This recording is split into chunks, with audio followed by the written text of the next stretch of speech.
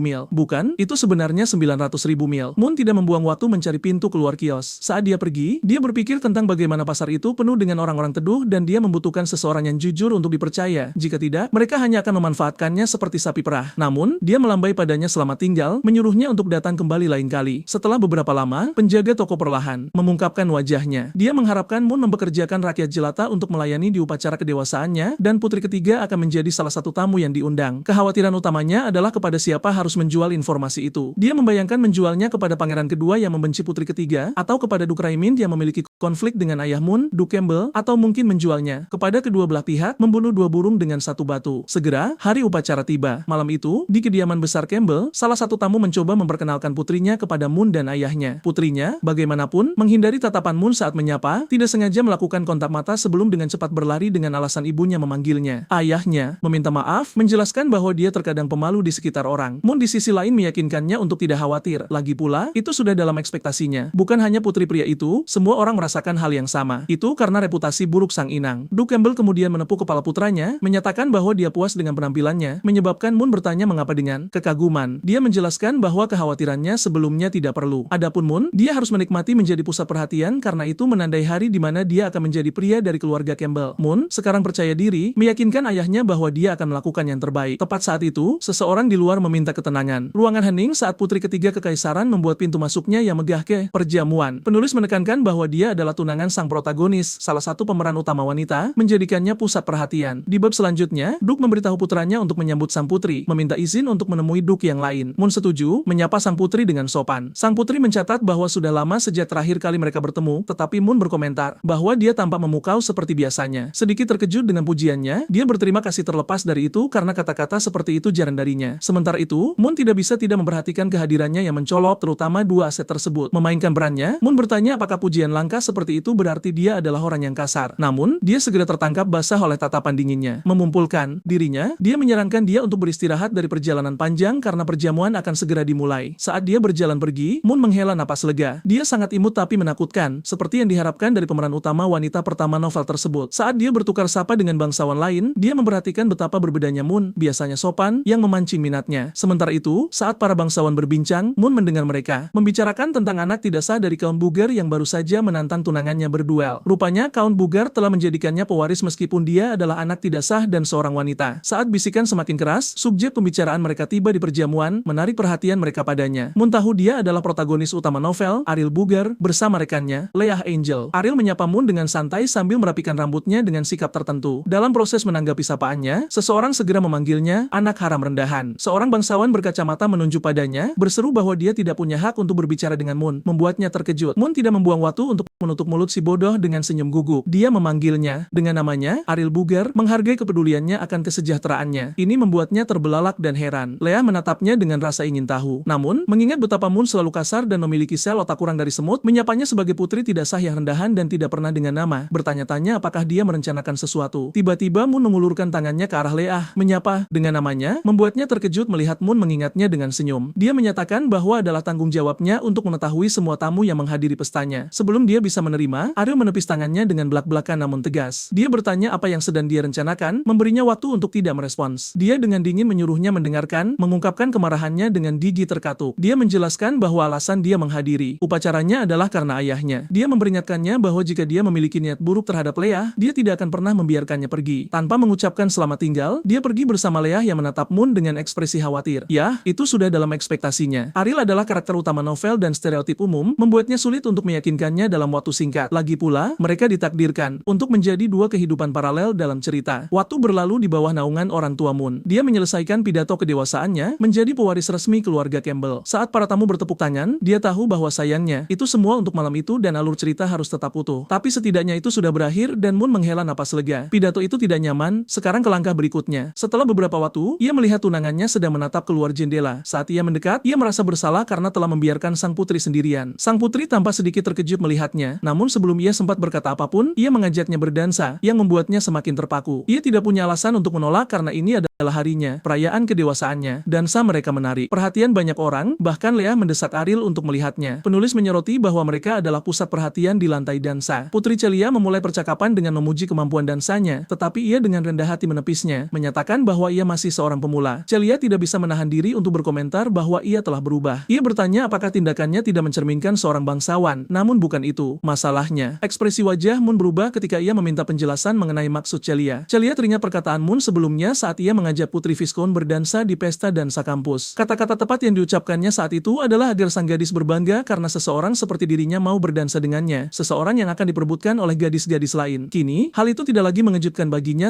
saat Celia bertanya apakah ia mengingat ucapannya dengan benar. Ia meminta maaf, mengakui bahwa salah baginya mengatakan hal-hal seperti itu, dan menyarankan agar mereka melupakannya. Saat musik klasik dari orkestra mengalun, Moon melakukan langkah berani dengan meminta Celia datang ke kamarnya. Celia ragu-ragu karena status mereka yang bertunangan, namun karena salah paham, Moon mengklarifikasi bahwa justru itulah alasannya. Ia ingin membahas hal itu secara mendetail, dengan berjanji untuk tidak melewati batas, mengakhiri bab tersebut.